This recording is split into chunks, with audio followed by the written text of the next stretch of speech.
Hay un momento en la vida de todo hombre cuando comprende que las cosas que construyó con sus manos pueden derrumbarse en un instante, pero lo que nunca imaginó es que serían las personas que más amaba quienes empuñarían el martillo. Recuerdo el olor a pozole que venía de la cocina aquella tarde de noviembre, el sonido de las risas de mis compañeros de trabajo llenando la sala, el peso de la corbata nueva que mi hija Valeria me había regalado esa mañana. Tenía 62 años, 35 de matrimonio, 3 hijos que creía conocer, y una certeza inquebrantable de que finalmente había llegado el momento de descansar, de disfrutar lo que tanto me costó construir. Pero hay silencios que gritan más fuerte que cualquier palabra, y esa tarde aprendí que el aplauso también puede ser el sonido de algo rompiéndose para siempre. Si quieres saber cómo continúa esta historia de redención y justicia silenciosa, suscríbete al canal para no perderte las siguientes partes. Me llamo Roberto Mendoza, soy ingeniero civil, y pasé más de 3 décadas levantando estructuras que todavía sostienen el peso de miles de vidas en la Ciudad de México y sus alrededores. Puentes sobre el periférico, edificios en Polanco, carreteras que conectan pueblos olvidados con el resto del país. Aprendí desde joven que cada viga mal colocada, cada cálculo erróneo, cada material de mala calidad podía significar la diferencia entre la vida y la muerte de personas que nunca conocería. Por eso siempre fui meticuloso, obsesivo incluso, con cada proyecto que llevaba mi firma. Mi padre, que en paz descanse, era albañil en Querétaro, y me enseñó que un hombre se mide por la solidez de lo que deja atrás. Yo quise dejarle al mundo estructuras confiables, y a mi familia una vida digna, cómoda, llena de oportunidades que yo nunca tuve. Claudia entró a mi vida cuando yo tenía 27 años y ella 23. La conocí en una boda en Cuernavaca, ella era prima de la novia, yo amigo del novio. Bailaba con una elegancia natural, sonreía con una seguridad que me hizo sentir torpe y provinciano. Venía de una familia de comerciantes de Guadalajara, gente acostumbrada a vivir bien, a rodearse de cosas bonitas. Yo apenas comenzaba mi carrera, compartía un departamento con 2 compañeros de la universidad en la Colonia del Valle, comía tacos en la calle más días de los que quisiera admitir. Pero tenía algo que ella valoraba, ambición. Le prometí que algún día tendría todo lo que su familia había perdido cuando el negocio de su padre quebró. Y cumplí esa promesa, una por una, año tras año. Nuestros 3 hijos nacieron en el transcurso de 6 años. Diego primero, con esos ojos oscuros de su madre y esa seriedad que parecía demasiado pesada para un niño. Luego Valeria, que llenaba la casa de risas y exigencias con la misma facilidad. Y finalmente Sebastián, el más tranquilo, el que siempre parecía estar observando el mundo con curiosidad silenciosa. Los crié como pude, entre viajes de trabajo a Monterrey, a Guadalajara, a Cancún, a donde hubiera un proyecto que pagara bien. Claudia se quejaba de mi ausencia, pero nunca tanto como para que yo dejara de aceptar trabajos. Entendí, con el tiempo, que ella prefería mi dinero a mi compañía, aunque entonces no lo veía con tanta claridad. La casa en Tlalpan que compré cuando Diego tenía 8 años fue mi mayor orgullo. 3 plantas, jardín con fuente, cochera para 3 autos, una terraza desde donde se veían los volcanes en los días claros. Claudia la decoró con un gusto impecable, cada mueble escogido con cuidado, cada detalle pensado para impresionar a las visitas. Y había muchas visitas. Ella organizaba cenas, reuniones del club de lectura que nunca leía, desayunos de beneficencia donde las señoras hablaban más de sus vacaciones que de ayudar a nadie. Yo llegaba cansado de las obras, con las botas llenas de lodo, y encontraba la casa llena de gente que apenas me saludaba. Me duchaba, me cambiaba, sonreía educadamente, y me preguntaba si así era como se suponía que debía vivir un hombre exitoso. Diego estudió Administración de Empresas en el Tecnológico de Monterrey. Valeria, diseño de modas en una universidad privada de Santa Fe. Sebastián, el menor, eligió arquitectura, y yo sentí un orgullo especial por eso, como si finalmente uno de mis hijos hubiera heredado mi amor por construir. Les pagué colegiaturas que me dejaban sin dormir algunas noches, pero nunca se los dije. Les compré autos cuando cumplieron 18, los ayudé con sus primeros departamentos, financié el viaje de Valeria a Italia para un curso de verano que costó lo que un trabajador promedio gana en 6 meses. Y ellos recibían todo con esa naturalidad de quien nunca ha conocido la carencia, de quien asume que las cosas simplemente aparecen porque sí. Claudia, por su parte, se fue convirtiendo en una versión más pulida y más distante de la mujer que conocí. Iba al gimnasio religiosamente, se arreglaba las uñas cada semana, compraba ropa en tiendas donde una blusa costaba más que el salario mensual de la muchacha que nos ayudaba en casa. Hablaba de mí con sus amigas como si fuera un proveedor eficiente pero algo aburrido, alguien necesario pero no particularmente interesante. Yo lo escuchaba a veces, sin querer, y me decía que así eran los matrimonios largos, que la pasión se transformaba en compañerismo, en rutina, en un acuerdo tácito de coexistencia. No me permitía pensar que quizás ella me despreciaba un poco, que tal vez siempre lo había hecho. Los últimos 5 años antes de mi jubilación fueron particularmente duros. Acepté la dirección de un proyecto de infraestructura en Veracruz que me mantuvo fuera de casa entre 4 y 5 días a la semana durante 3 años. El dinero era excelente, suficiente para asegurar mi retiro y dejar algo sustancial a los hijos. Claudia no protestó, de hecho pareció aliviada de tenerme lejos. Los niños, que ya no eran niños sino adultos de 20 y pocos y 30 y pocos años, apenas notaban mi ausencia. Diego estaba ocupado con su trabajo en una consultoría, Valeria con su boutique que nunca generaba ganancias pero que yo seguía financiando, Sebastián con su empleo en un despacho de arquitectos donde lo explotaban pero donde él insistía en quedarse por experiencia. Cuando finalmente llegó el día de mi jubilación, yo estaba genuinamente emocionado. Había planeado viajar con Claudia, quizás tomar clases de algo que siempre quise aprender, pasar tiempo con mis hijos de una forma que nunca pude cuando trabajaba tanto. Incluso compré una guitarra, con la idea absurda de que a los 62 años podría aprender a tocarla. La fiesta fue idea de Claudia. Ella insistió en que merecía una celebración grande, en el jardín de la casa, con todos nuestros amigos y colegas. Contraté un servicio de banquetes, renté sillas y mesas elegantes, mandé hacer un pastel de 3 pisos con una réplica en azúcar de uno de los puentes que diseñé. Todo tenía que ser perfecto, me dijo ella, porque yo me lo merecía. La tarde del evento llegaron más de 70 personas. Compañeros ingenieros con quienes había trabajado por décadas, vecinos, familiares lejanos, las amigas de Claudia con sus esposos. Mis hijos llegaron temprano, ayudaron con los últimos detalles, sonrieron para las fotos. Diego llevó a su novia, una muchacha callada que trabajaba en recursos humanos. Valeria vino con sus 2 hijos pequeños pero sin su esposo, de quien se había separado hacía meses y a quien yo seguía manteniendo indirectamente a través de la pensión que le pasaba a ella. Sebastián llegó solo, como siempre, con ese aire tímido que me recordaba a mí mismo a su edad. Comimos, bebimos, escuchamos discursos sentimentales sobre mi trayectoria profesional. Uno de mis socios habló de mi dedicación, de mi ética de trabajo, de cómo nunca dejaba un proyecto a medias. Otro colega contó anécdotas divertidas de nuestros años trabajando juntos. Yo me sentía extrañamente emocional, como si viera mi vida entera resumida en esas palabras amables, en esas palmadas en la espalda, en esas copas alzadas en mi honor. Claudia estaba radiante, con un vestido azul marino que la hacía ver 10 años más joven, sonriendo a todos, jugando el papel de esposa orgullosa con una perfección que debió advertirme de algo. Fue cuando el sol comenzaba a ocultarse, cuando los meseros servían el postre y algunos invitados ya pensaban en irse, que Claudia se acercó a mí con un sobre Manila en las manos. La expresión de su rostro era extraña, una mezcla de satisfacción y frialdad que no supe interpretar en ese momento. Se detuvo frente a mí, lo suficientemente cerca para que todos los que estaban cerca pudieran escuchar, y me dijo con una voz clara y alta: Roberto, tengo un regalo para ti, algo que he estado esperando darte durante mucho tiempo.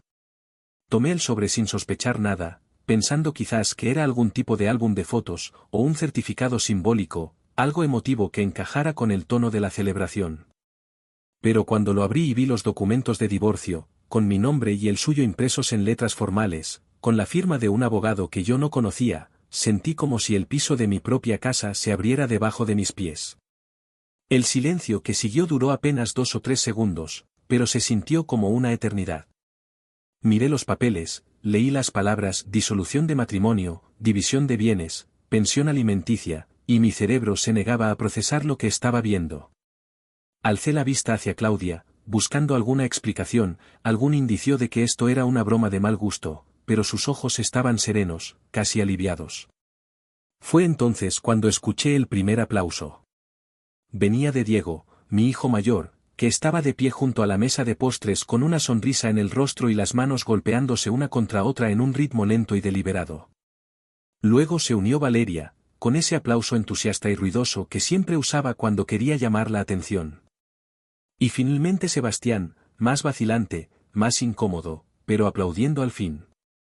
Los tres estaban ahí, frente a mí, celebrando públicamente el fin de mi matrimonio como si fuera algo digno de festejo. Diego dejó de aplaudir el tiempo suficiente para gritar, con una alegría que me atravesó como un cuchillo, finalmente, mamá. Ya era hora de que te liberaras. Valeria añadió, casi cantando las palabras, ahora sí podrás ser feliz de verdad, sin tener que fingir más. Busqué en sus rostros algún rastro de duda, de incomodidad, de amor filial, pero solo encontré alivio. Era como si llevaran años esperando este momento, como si mi presencia en sus vidas fuera un peso del que por fin se liberaban. Los invitados nos miraban en silencio incómodo, algunos con las copas a medio camino hacia sus bocas, otros desviando la vista como si presenciar esta humillación pública fuera demasiado para ellos. Nadie dijo nada. Nadie se movió. Claudia aprovechó el silencio para hablar, y lo hizo con la elegancia de alguien que había ensayado este discurso muchas veces. Explicó, mirando más a los invitados que a mí, que durante años había estado atrapada en un matrimonio sin amor, con un hombre que solo sabía trabajar y proveer pero que nunca estuvo realmente presente. Dijo que había conocido a alguien más, un empresario llamado Fernando Rivas, dueño de una cadena de restaurantes en Guadalajara y la Ciudad de México, alguien que sí valoraba su compañía, que la hacía sentir viva nuevamente. Habló de merecerse felicidad en sus últimos años, de no querer morir atada a un matrimonio muerto. Y lo dijo todo con tal convicción, con tal naturalidad, que algunos invitados parecieron entender su postura, incluso simpatizar con ella. Yo seguía sentado, con los papeles en las manos, sintiendo como cada palabra de Claudia me golpeaba pero sin capacidad de reaccionar. Era como estar viendo todo desde fuera de mi propio cuerpo, como si esto le estuviera pasando a otra persona y yo fuera solo un observador. Uno de mis socios intentó intervenir, acercándose a decir algo sobre hablar las cosas en privado, pero Claudia lo cortó con un gesto de la mano. No había nada que hablar, dijo. Todo estaba decidido. Los papeles estaban listos. Solo necesitaba mi firma. Fue entonces cuando algo en mí se endureció. No era rabia, no todavía, sino una claridad fría y absoluta. Me puse de pie, caminé hacia la mesa donde estaba mi maletín, saqué mi pluma, esa Mont Blanc que me había regalado mi padre cuando me gradué de la universidad y que había firmado cada uno de mis proyectos importantes. Regresé a donde estaba Claudia, puse los papeles sobre la mesa del jardín, y los firmé. Cada página, cada inicial, cada lugar que requería mi nombre. Lo hice en silencio, sin temblar, sin dudar. Cuando terminé, levanté la vista y la miré a ella primero, luego a cada uno de mis hijos, y les dije en voz baja pero suficientemente clara para que me escucharan, no tienen idea de lo que acaban de hacer. Me quité la corbata, la dejé sobre la mesa junto a los papeles firmados, y caminé hacia la casa. Subí a mi habitación, metí algo de ropa en una maleta, tomé mi laptop y algunos documentos importantes de mi caja fuerte personal. Bajé por la escalera trasera para evitar a los invitados y salí por la puerta de servicio. Mi auto estaba estacionado en la calle, porque el garaje estaba ocupado por los coches de mis hijos. Arranqué y me alejé de esa casa, de esa vida, de esa familia que ya no reconocía, sin mirar atrás ni una sola vez. Manejé sin rumbo durante horas, por el periférico, luego hacia el sur, sin destino claro. Terminé en un hotel en Cuernavaca, un lugar discreto donde solía quedarme cuando tenía reuniones de trabajo en la zona. El recepcionista me reconoció, me dio la llave de una habitación sin hacer preguntas. Esa noche no dormí. Me quedé sentado en el balcón, mirando las luces de la ciudad, tratando de procesar lo que había pasado. No lloraba. No podía. Solo sentía un vacío inmenso, como si me hubieran arrancado algo fundamental y no supiera cómo seguir funcionando sin eso. Los días siguientes fueron mecánicos. Contraté a un abogado, un tipo serio recomendado por un colega, y le entregué toda la documentación.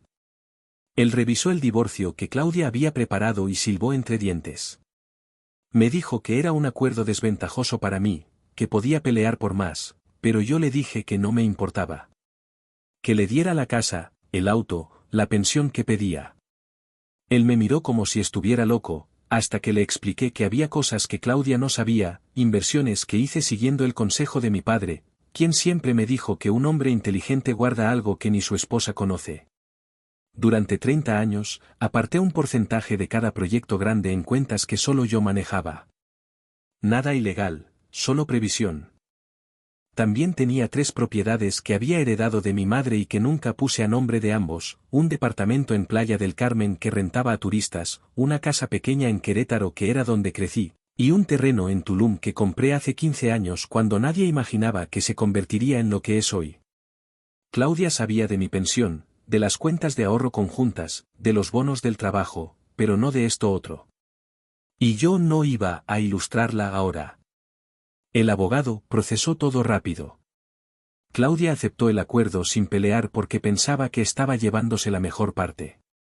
Se quedó con la casa de Tlalpan, valuada en varios millones de pesos, con su auto del año, con una pensión mensual que le permitiría mantener su estilo de vida.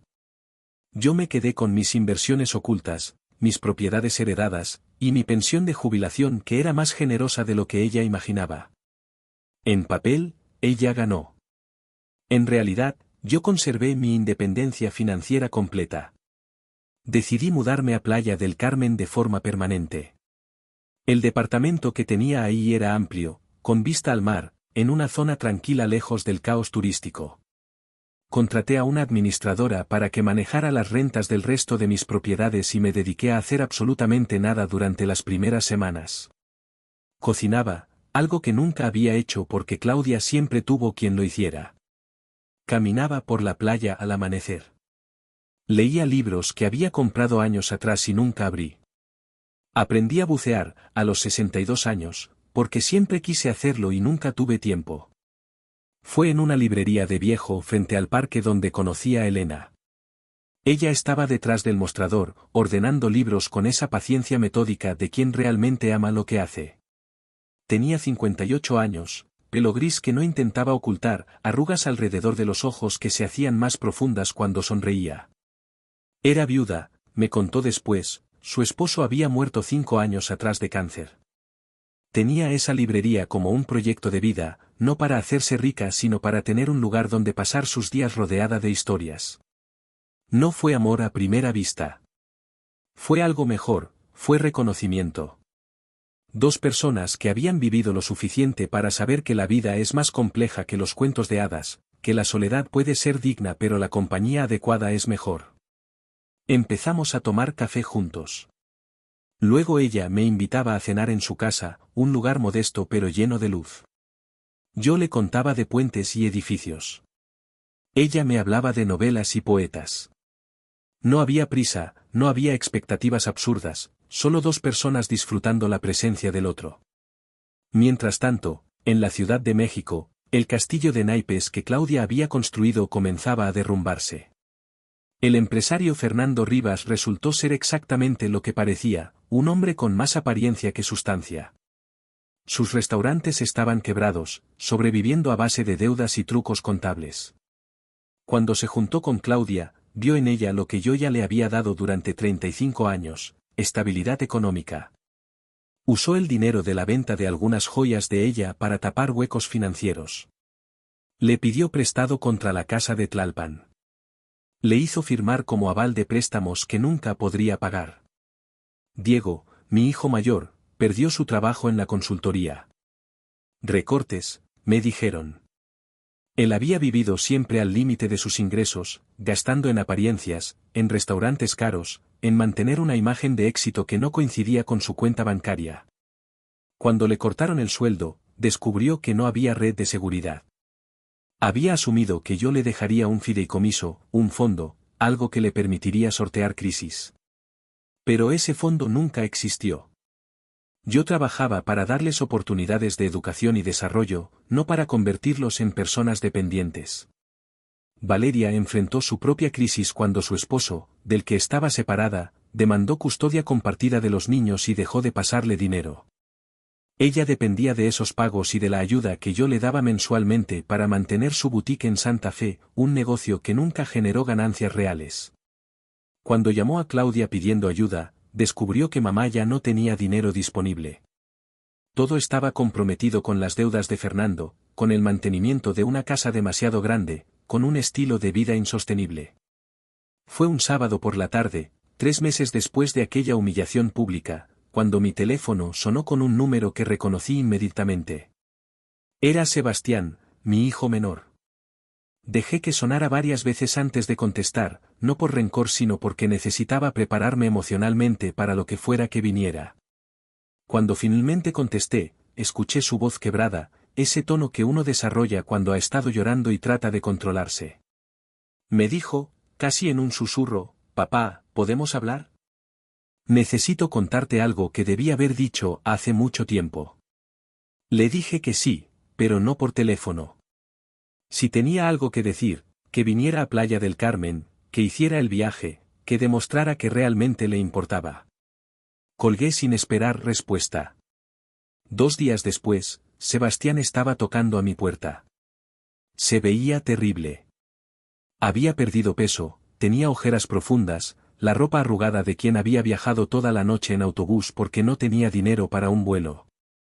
Lo dejé entrar, le serví café, y esperé en silencio a que encontrara las palabras. Lo que me contó esa tarde reconstruyó 35 años de mi vida bajo una luz completamente diferente. Sebastián me explicó, con una mezcla de vergüenza y urgencia, que Claudia había estado alimentando una narrativa durante años.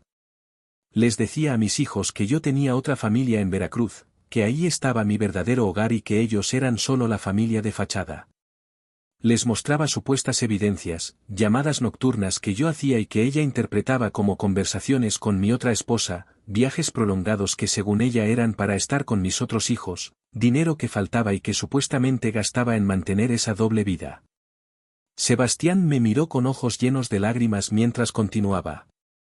Me contó que Claudia les hacía jurar que no me confrontaran, que si yo sospechaba que ellos sabían, podría abandonarlos por completo y dejarlos sin nada. Les pintaba un futuro apocalíptico donde yo me iba con mi otra familia y los dejaba en la ruina. Por eso, dijo él, aprendieron a verme con resentimiento, a despreciar cada ausencia, a interpretar mi silencio y mi cansancio como indiferencia calculada. Crecieron creyendo que mi trabajo obsesivo era una excusa para escapar de ellos, no un sacrificio para darles mejores oportunidades. Cuando Fernando apareció en la vida de Claudia, ella les vendió la historia como su gran oportunidad de salvación. Les dijo que él era un hombre exitoso que podría cuidar de ella de la forma en que yo nunca lo hice, que era su boleto hacia una vida donde finalmente sería valorada. Les convenció de que el divorcio público era necesario, que yo merecía ser humillado de la misma forma en que los había humillado a ellos con mi supuesta doble vida. Y ellos, condicionados por años de manipulación, creyeron cada palabra. Escuché todo esto sin interrumpir, sintiendo como la rabia y el dolor se mezclaban en mi pecho formando algo difícil de nombrar. Cuando Sebastián terminó de hablar, se derrumbó en llanto, pidiendo perdón una y otra vez. Me dijo que solo cuando Fernando empezó a mostrar su verdadera naturaleza, cuando Claudia comenzó a quedarse sin dinero y sin opciones, cuando la realidad financiera los golpeó a todos, fue que empezaron a cuestionar la historia que siempre habían creído. Y fue Sebastián quien, investigando por su cuenta, descubrió que nunca hubo otra familia, que nunca hubo otras mujeres, que todo había sido una construcción elaborada de Claudia para justificar su propio resentimiento. Le pregunté por qué Claudia haría algo así. Sebastián me miró con esa lucidez dolorosa de quien acaba de despertar de una mentira cómoda. Me dijo que su madre siempre sintió que merecía más de lo que yo le daba, no materialmente sino emocionalmente. Que se casó conmigo por ambición pero se quedó por comodidad, y que con el tiempo desarrolló un desprecio profundo hacia el hombre que la mantenía pero que no la adoraba como ella creía merecer. Que la narrativa de la doble vida era su forma de justificarse a sí misma, de explicar por qué su matrimonio no era el cuento de hadas que había imaginado. Los días siguientes trajeron más llamadas. Diego me contactó, su voz menos arrogante que antes, pidiendo una oportunidad para explicarse. Valeria apareció sin avisar, con sus 2 hijos pequeños, llorando en mi puerta y suplicando que la escuchara. Todos tenían versiones similares de la misma historia, se habían dado cuenta, demasiado tarde, de que fueron manipulados, de que el padre ausente que resentían era en realidad el único pilar sólido que tuvieron, de que la humillación pública que me hicieron pasar era el acto más injusto que habían cometido en sus vidas. Claudia, orgullosa hasta el final, no llamó directamente. Envió mensajes de texto, luego correos electrónicos, después intentó contactarme a través de conocidos mutuos. En todos sus intentos había el mismo mensaje: había cometido un error, no con el divorcio en sí sino con la forma, me pedía que consideráramos empezar de nuevo, que 35 años no podían borrarse así nada más. Nunca mencionaba a Fernando, nunca admitía la manipulación hacia los hijos, nunca asumía responsabilidad real. Solo hablaba de su error y de su deseo de reconstruir lo que habíamos sido. Yo no respondí a Claudia ni una sola vez. La bloqueé de mi teléfono, de mi correo, de cualquier forma de contacto. En cambio, con mis hijos fui más mesurado. Les dejé hablar, les permití vaciarse de culpa y arrepentimiento, pero no les ofrecí el perdón inmediato que esperaban. Les dije que necesitaba tiempo, que el daño que me hicieron no se curaba con disculpas bonitas, que la humillación pública que me provocaron tendría que ser compensada con cambios reales en la forma en que manejaban sus vidas. Sebastián fue el único que aceptó mis términos sin protestar. Le ofrecí ayudarlo a encontrar un trabajo mejor, no dándole el puesto sino dándole las herramientas y contactos para conseguirlo por sí mismo. Le presenté a algunos colegas arquitectos en la Riviera Maya que buscaban gente joven con ganas de trabajar. Él se mudó a Tulum, empezó desde abajo, y poco a poco fue construyendo una carrera real basada en su propio esfuerzo. Nos veíamos ocasionalmente para cenar, conversaciones incómodas al principio, que con el tiempo se fueron volviendo más naturales.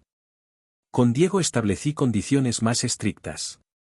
Le dije que no habría dinero gratis, no más rescates financieros, no más préstamos que ambos sabíamos que nunca pagaría.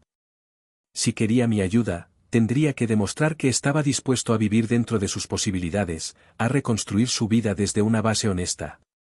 Él aceptó, más por necesidad que por convicción, y comenzó a trabajar en ventas para una empresa de tecnología.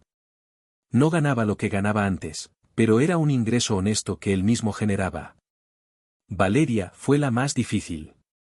Seguía esperando que yo solucionara sus problemas, que le diera dinero para el colegio de los niños, para su renta, para su negocio fallido. Le dije que la apoyaría emocionalmente, que siempre sería su padre, pero que tenía que aprender a resolver sus propios problemas financieros. Fue duro verla luchar, pero necesario. Eventualmente cerró la boutique, consiguió un trabajo como gerente en una tienda departamental, y comenzó a vivir una vida más acorde a su realidad económica. Los niños estaban bien, y eso era lo importante. Mientras todo esto sucedía, mi relación con Elena seguía creciendo de forma orgánica y natural. No había drama, no había exigencias, no había juegos de poder. Eran simplemente 2 personas que se caían bien, que disfrutaban la compañía del otro, que construían algo nuevo sin las sombras de matrimonios pasados envenenando el presente. Ella conocía mi historia, sabía del divorcio humillante, de los hijos que me habían traicionado.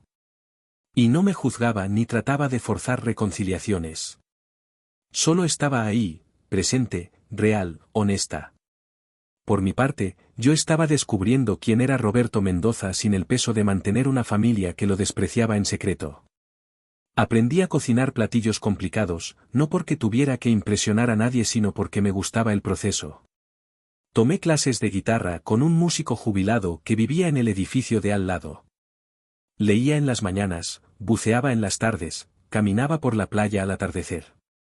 Era una vida simple, pero era mía, y por primera vez en décadas sentía que estaba viviendo para mí y no para cumplir las expectativas de otros. Claudia tuvo que vender la casa de Tlalpan 6 meses después del divorcio. Las deudas de Fernando habían crecido como un tumor maligno, consumiendo cada activo, cada reserva, cada pedazo de estabilidad que ella creía haber asegurado. Los restaurantes cerraron uno por uno, dejando tras de sí empleados sin pagar, proveedores estafados, y una montaña de demandas legales. Fernando desapareció cuando quedó claro que no había más dinero que exprimir, dejándola sola con compromisos financieros que llevaban su firma como aval. Me enteré de todo esto no porque ella me lo contara, sino por comentarios que mis hijos dejaban caer en nuestras conversaciones esporádicas. Sebastián fue el más directo, contándome con una mezcla de tristeza y justicia poética cómo Claudia había tenido que rematar los muebles, las obras de arte que había coleccionado durante años, las joyas que yo le había regalado en aniversarios que ahora parecían pertenecer a otra vida. La casa se vendió por debajo de su valor real porque necesitaba dinero urgente, y aún así no fue suficiente para cubrir todo lo que debía. A sus 60 años, Claudia tuvo que hacer algo que nunca imaginó, buscar trabajo. No el tipo de trabajo voluntario en asociaciones de beneficencia donde las señoras de su círculo social se reunían a tomar té y a sentirse importantes. Trabajo real, con horario, con jefe, con nómina quincenal. Consiguió un puesto como recepcionista en una clínica dental en la colonia Roma. El sueldo era modesto, apenas suficiente para rentar un departamento pequeño en la Narvarte, un lugar que en su vida anterior hubiera considerado indigno de su estatus. Según me contó Valeria, con esa voz entre compasiva y aleccionadora, ver a su madre levantarse a las 6 de la mañana para tomar el metro, llegar a casa cansada a las 7 de la noche, contar cada peso antes de comprar el súper, había sido revelador para todos. Claudia, despojada de su armadura de elegancia y apariencias, era solo una mujer de 60 años sin ahorros, sin red de seguridad, enfrentando las consecuencias de haber construido su vida sobre la base equivocada. Ya no organizaba cenas, ya no iba al gimnasio de lujo, ya no compraba ropa de diseñador. Vivía al día, como millones de mexicanos, descubriendo tardíamente el valor de cada centavo que alguna vez dio por sentado. Diego enfrentó su propia caída de forma diferente. Después de perder su trabajo en la consultoría, intentó mantener las apariencias durante algunos meses, mintiendo a sus amigos sobre estar en un periodo sabático, explorando oportunidades de emprendimiento. Pero las tarjetas de crédito tienen límite, y los amigos que frecuentaba cuando pagaba las cuentas desaparecieron cuando dejó de poder hacerlo. Su novia, la muchacha callada de recursos humanos, lo dejó cuando entendió que el estilo de vida que él proyectaba era una fachada insostenible. Cuando finalmente aceptó el trabajo en ventas que yo le había sugerido, Diego descubrió algo que yo ya sabía desde hace décadas: trabajar es difícil, los clientes son exigentes, y el éxito se mide en esfuerzo constante, no en títulos pomposos ni en oficinas lujosas. Lo vi transformarse lentamente durante ese año, perdiendo la arrogancia que lo había caracterizado, desarrollando una humildad forzada por la realidad. Dejó de hablarme con ese tono condescendiente que usaba cuando todavía me veía como el proveedor aburrido. Empezó a hacerme preguntas reales sobre cómo había construido mi carrera, cómo había manejado fracasos, cómo había aprendido a levantarme cuando las cosas salían mal. Valeria quizás fue quien más sufrió el cambio, porque tenía 2 hijos pequeños que dependían de ella. Cerrar la boutique fue como admitir públicamente que su sueño emprendedor había sido solo eso, un sueño financiado por el dinero de otros. El trabajo en la tienda departamental era honesto pero humilde, nada que ver con la imagen de diseñadora exitosa que había cultivado en redes sociales. Tuvo que borrar su cuenta de Instagram, donde presumía una vida que ya no podía mantener, donde mostraba ropa que ya no podía comprar, donde fingía una felicidad que se había evaporado. Pero lo más duro para Valeria fue explicarles a sus hijos por qué ya no podían ir al colegio privado bilingüe, por qué tuvieron que mudarse a un departamento más pequeño, por qué mamá ya no podía comprarles todo lo que pedían. Tuve que escucharla llorar por teléfono, contándome cómo su hija de 7 años le preguntó si ya no tenían dinero porque el abuelo Roberto se había enojado con ellos. Fue un momento devastador para ambos, porque esa niña inocente había puesto en palabras simples una verdad compleja: las consecuencias de aquel aplauso en mi fiesta de jubilación seguían resonando en toda la familia. A pesar de todo, mantuve mis límites. Ayudé cuando era absolutamente necesario, pero nunca de la forma en que solía hacerlo antes. Le presté a Valeria el dinero para el depósito de su nuevo departamento, pero como un préstamo real, con un documento firmado y un plan de pagos. Le di a Diego contactos profesionales, pero no empleos regalados. A Sebastián lo apoyé emocionalmente pero no financieramente, porque él era el único que estaba construyendo algo real por sí mismo. Y a Claudia no le di absolutamente nada, ni dinero ni atención ni siquiera el placer de una respuesta a sus mensajes cada vez más desesperados. Un año después de aquella tarde humillante, Elena y yo decidimos casarnos. No fue una decisión impulsiva ni romántica en el sentido convencional. Fue práctica, honesta, basada en el reconocimiento mutuo de que queríamos compartir nuestras vidas de forma oficial. Ella tenía su pequeña pensión de maestra, yo tenía mis ingresos de jubilación e inversiones. Ninguno necesitaba al otro financieramente, y quizás por eso funcionaba tan bien. Era una unión de compañeros, no de necesidades insatisfechas. La ceremonia fue exactamente como queríamos, un almuerzo en la playa con 10 amigos verdaderos, gente que conocimos en Playa del Carmen, personas reales con vidas reales y sin pretensiones. Elena llevaba un vestido blanco sencillo, yo un guayabera de lino. No hubo pastel de 3 pisos ni servicio de banquetes de lujo. Comimos pescado a la talla, bebimos cerveza fría, escuchamos a un trío jarocho que tocaba por propinas en el malecón. Fue perfecto en su simplicidad, genuino en su falta de ostentación. No invité a mis hijos a la boda, y esa decisión fue intencional. Pero les mandé fotos después, imágenes de Elena y yo sonriendo junto al mar, brindando con amigos, bailando descalzos en la arena. Quería que vieran que había construido una vida nueva, que había encontrado felicidad sin ellos, que no los necesitaba para estar completo. Fue cruel, quizás, pero necesario. Necesitaban entender que las relaciones familiares no son automáticas, que se construyen con respeto y se destruyen con traiciones, y que algunas cosas, una vez rotas, nunca vuelven a ser exactamente iguales. Sebastián fue el primero en responder a las fotos. Me envió un mensaje simple: «Te ves feliz, papá. Me da gusto. Te lo mereces». Valeria lloró, según me contó después, no de tristeza sino de comprensión tardía de todo lo que había perdido al elegir el lado equivocado aquel día. Diego no dijo nada durante semanas, hasta que finalmente me llamó y me dijo, con una voz más madura que antes: «Entiendo por qué no nos invitaste. Yo hubiera hecho lo mismo en tu lugar». Claudia se enteró por los niños, y según Sebastián, se encerró en su departamento de la Narvarte durante 3 días. No salió a trabajar, no contestó el teléfono, solo se quedó ahí, enfrentando finalmente la realidad completa de lo que había destruido. Había apostado todo a una mentira, había manipulado a sus hijos en contra de su padre, había elegido un espejismo sobre algo sólido, y ahora veía como el hombre al que humilló públicamente estaba viviendo exactamente la vida que ella pretendía querer, libre, feliz, con alguien que lo valoraba. Han pasado 2 años desde aquella fiesta de jubilación que se convirtió en mi liberación. Elena y yo seguimos viviendo en Playa del Carmen, en una rutina que nunca me cansa porque está llena de cosas que realmente disfruto. Por las mañanas nadamos en el mar, luego desayunamos en nuestra terraza mientras leemos el periódico juntos. Yo sigo con mis clases de guitarra, ella maneja su librería que ahora es también un café pequeño donde se reúnen turistas y locales.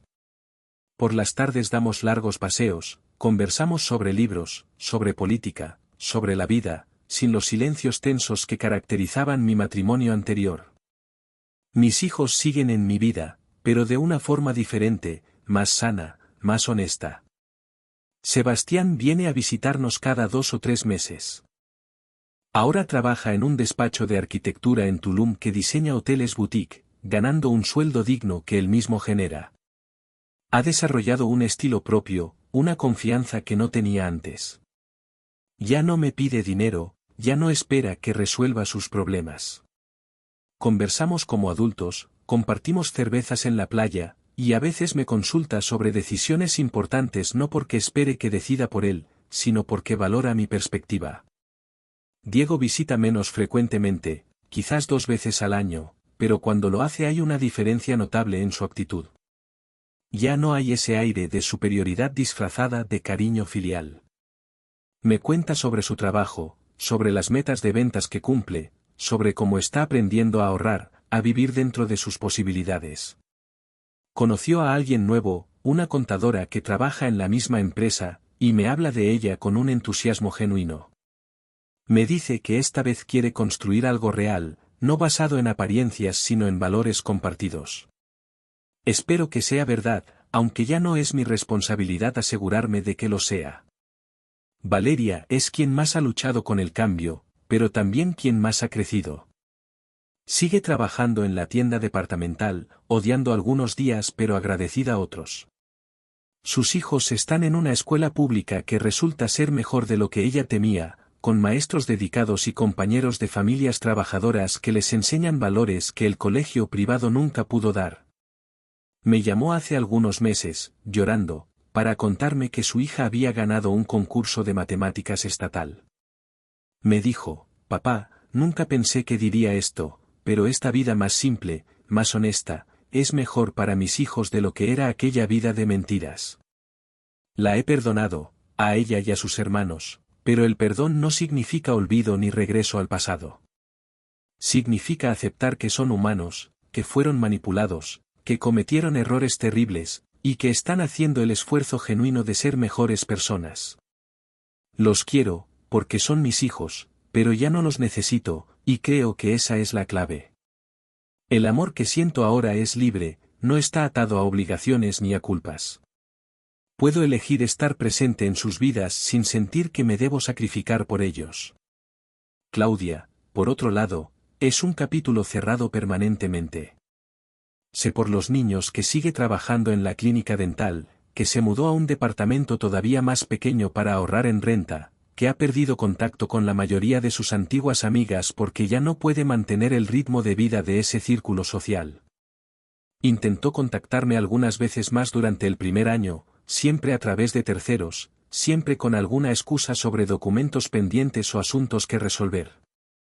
Nunca respondí, y eventualmente dejó de intentar. Según Sebastián, su madre ha cambiado. Ya no habla con la misma arrogancia, ya no presume de cosas que no tiene. Vive callada, humilde por necesidad más que por virtud, enfrentando la vejez sin la red de seguridad que alguna vez dio por sentada. Una parte pequeña de mí siente compasión por ella, porque la vejez sin recursos es cruel, especialmente para alguien que nunca aprendió a vivir sin lujos. Pero esa compasión no es suficiente para perdonar la manipulación sistemática, las mentiras elaboradas, la humillación pública calculada.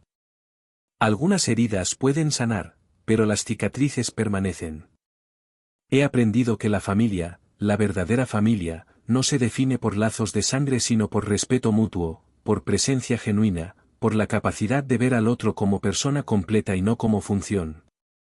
Durante 35 años fui el proveedor, el solucionador de problemas, el hombre que trabajaba en silencio para que otros pudieran vivir cómodamente. Y durante esos mismos 35 años, fui visto como una ausencia conveniente, un cajero automático emocional, alguien cuyo valor se medía en pesos y no en intenciones. Elena me ha enseñado que puedo ser amado por quien soy, no por lo que proveo. Ella tiene su propio dinero, su propia vida, sus propios intereses. No me necesita para ser completa, y esa independencia hace que su elección de estar conmigo sea más significativa. Cada mañana que despierto junto a ella es un recordatorio de que el amor maduro, el amor real, no se construye sobre necesidades insatisfechas sino sobre admiración mutua y compañía elegida.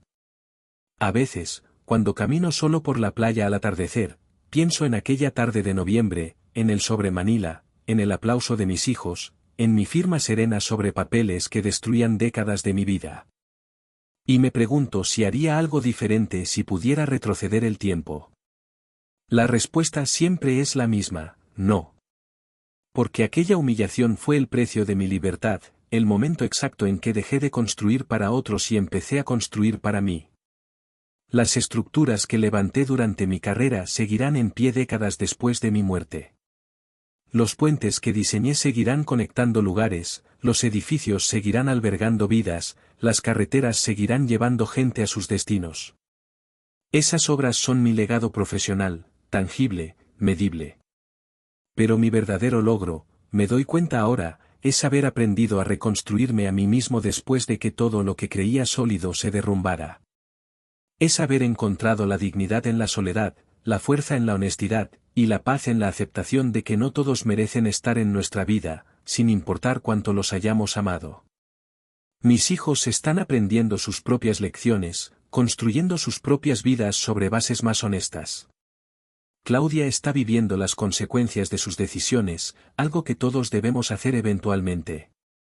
Y yo estoy aquí, en una casa frente al Caribe, con una mujer que me ve realmente, con amigos que elijo libremente, con una vida que finalmente siento mía.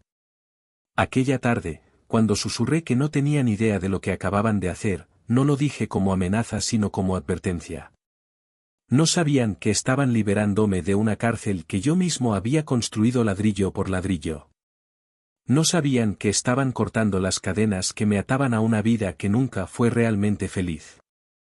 No sabían que su aplauso cruel era el sonido de mi renacer. Y ahora lo saben. Ahora todos lo saben.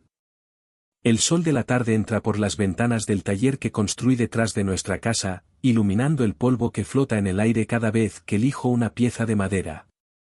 Tengo 67 años, las manos manchadas de barniz, y una satisfacción en el pecho que jamás sentí durante todos esos años diseñando estructuras monumentales. Aquí, en este espacio pequeño que huele a cedro y a laca, construyo cosas simples, mesas, libreros, cajas de música, juguetes de madera para los nietos que visitan de vez en cuando. No lo hago por dinero ni por necesidad, sino porque descubrí que hay algo profundamente sanador en crear objetos con las manos, en ver algo tomar forma desde la nada, en saber que lo que hago durará generaciones sin necesidad de cálculos complejos ni supervisión de obra. Elena entra al taller con 2 tazas de café, moviéndose con esa familiaridad cómoda de quien habita un espacio que verdaderamente siente suyo. Se ha dejado el cabello completamente blanco ahora, sin tintes ni disculpas, y tiene 63 años que lleva con una dignidad que me enamora cada día. Dejamos las tazas sobre el banco de trabajo y nos quedamos ahí, en silencio, observando la repisa que estoy terminando para la librería. Es un silencio cómodo, el tipo de silencio que solo puede existir entre 2 personas que no necesitan llenar cada momento con palabras. Me cuenta que Sebastián llamó esta mañana. Viene el próximo fin de semana con noticias importantes, dijo, pero no quiso adelantar nada por teléfono. Elena sonríe porque sabe, como yo, que probablemente se trata de matrimonio o de un hijo en camino. Sebastián tiene ahora 37 años, se convirtió en socio del despacho de arquitectura en Tulum, y durante los últimos 2 años ha estado en una relación seria con Carolina, una bióloga marina que dirige un centro de conservación de tortugas. Es una buena mujer, de las que no necesitan validación externa, de las que construyen su vida sobre cimientos sólidos. Me cae bien precisamente por eso. La relación con Sebastián se reconstruyó lentamente, como debe ser con las cosas que se rompieron de verdad. No fue un perdón dramático ni una reconciliación cinematográfica con abrazos y lágrimas. Fue un proceso gradual de aprender a confiar nuevamente, de demostrar con acciones y no con palabras que el cambio era real. Él dejó de pedirme cosas y empezó a compartir logros. Dejó de justificarse y empezó a asumir responsabilidad. Y yo, por mi parte, dejé de ver en él al hijo que me traicionó y empecé a conocer al hombre en el que se estaba convirtiendo. Ahora nos vemos cada mes, a veces más. Viene a cenar, ayuda en el taller, me cuenta sobre sus proyectos arquitectónicos con un entusiasmo genuino. A veces menciona el pasado, no con nostalgia sino con claridad dolorosa, reconociendo sin rodeos lo que hicieron, lo que perdieron, lo que les tomó años entender. Me dijo hace algunos meses, mientras barnizábamos juntos una mesa, papá, creo que lo que más lamento no es solo haberte humillado ese día, sino todos los años anteriores en los que te desprecié en silencio por mentiras que nunca cuestioné. Eso fue peor, porque fue una traición larga y calculada, no un momento de debilidad.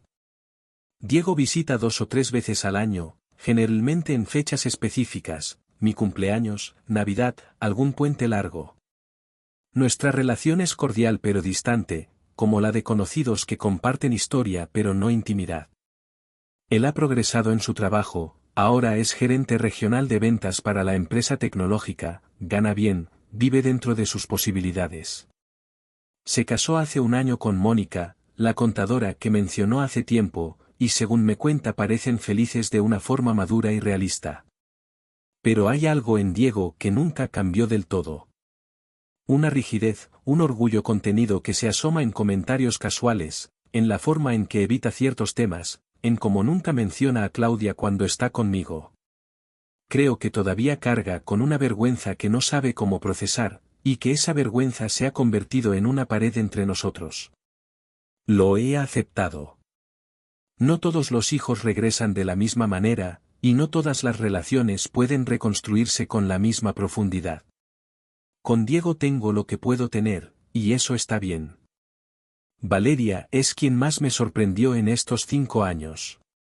Después de tocar fondo, después de perderlo todo y tener que reconstruirse desde cero, encontró una fuerza que no sabía que tenía. Dejó el trabajo en la tienda departamental hace 2 años para empezar su propio pequeño negocio. Hace accesorios artesanales que vende en mercados y por internet. No gana mucho, pero gana honestamente, creando con sus manos, construyendo algo real. Sus hijos, ahora de 12 y 10 años, son niños tranquilos, educados, conscientes del valor de las cosas de una forma que nunca hubieran sido si hubieran crecido en la burbuja de privilegio que Valeria había planeado para ellos. Valeria me visita cada 2 meses, generalmente trae a los niños. Elena los adora, les enseña sobre libros y naturaleza, los lleva a la playa a buscar conchas. Y yo, a mi manera torpe de abuelo tardío, les construyo juguetes de madera, les enseño a medir y a lijar, les cuento historias sobre puentes y edificios. La niña, Sofía, tiene una curiosidad natural por la ingeniería que me hace sonreír. El niño, Mateo, es más artístico, dibuja constantemente, ve el mundo con ojos de creador. Hace 3 meses, Valeria y yo tuvimos una conversación que llevaba años pendiente. Estábamos solos en la terraza, los niños jugaban en la playa con Elena, y ella simplemente se quebró. Me dijo, llorando de una forma que no había visto desde que era niña, papá, yo sabía. Sabía que mamá estaba mintiendo, o al menos sospechaba, pero era más fácil creerle que enfrentar la verdad. Porque la verdad significaba admitir que yo era una hija terrible, que prefería tu dinero a tu presencia, que te juzgaba por no ser el padre perfecto cuando yo nunca fui ni cerca de la hija que merecías. No supe qué decir en ese momento. La abracé, dejé que llorara, sentí su arrepentimiento como algo físico, real, doloroso. Y cuando se calmó, le dije algo que había estado guardando durante años, Valeria, todos cometemos errores. Yo también. Quizás trabajé tanto porque era más fácil construir edificios que construir relaciones. Quizás me escondí detrás de la provisión material porque no sabía cómo dar amor de otras formas. Pero lo que hicieron ustedes ese día fue imperdonable. Y sin embargo, aquí estás, 5 años después, siendo una mejor persona, una mejor madre, alguien que aprendió la lección más difícil que existe, que las cosas que importan no se compran, se construyen con tiempo, esfuerzo y honestidad. Ella asintió, se secó las lágrimas, y me preguntó algo que me tomó por sorpresa, ¿alguna vez me perdonarás completamente? Y yo le respondí con la única verdad que tengo, ya te perdoné, mija. Pero el perdón no borra lo que pasó, solo nos permite seguir adelante con menos peso. Podemos construir una relación nueva, diferente, pero nunca podremos recuperar los años que perdimos por orgullo y por mentiras. De Claudia, sé solo lo que mis hijos mencionan ocasionalmente, y es poco. Sigue trabajando en la clínica dental, aunque ahora en un puesto administrativo porque los años no perdonan y estar 8 horas de pie se volvió insostenible. Vive en el mismo departamento pequeño de la Narvarte, sola, con visitas esporádicas de los hijos que la compadecen pero que ya no la admiran.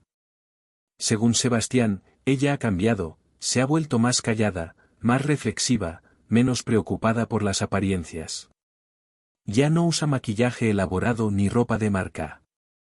Se viste con sencillez, viaja en metro sin vergüenza, hace sus propias compras en el mercado. Valeria me contó hace algunos meses que Claudia le preguntó por mí, no con esperanza de reconciliación sino con genuina curiosidad. Quería saber si era feliz, si Elena me trataba bien, si había encontrado la paz que nunca tuve con ella.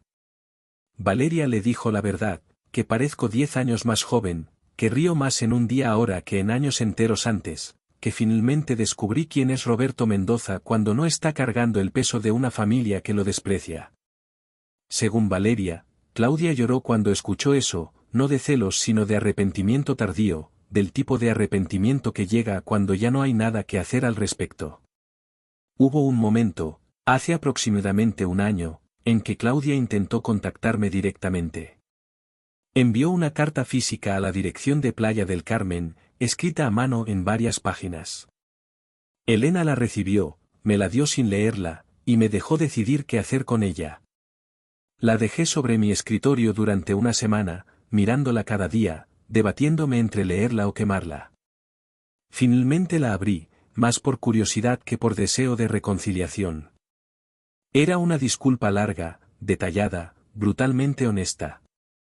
Claudia admitía cada mentira, cada manipulación, cada momento en que envenenó a nuestros hijos contra mí. Explicaba, sin justificar, que creció en una familia donde el amor se medía en cosas materiales, donde su padre valoraba a su madre solo por su apariencia, donde aprendió que el matrimonio era una transacción y no una unión.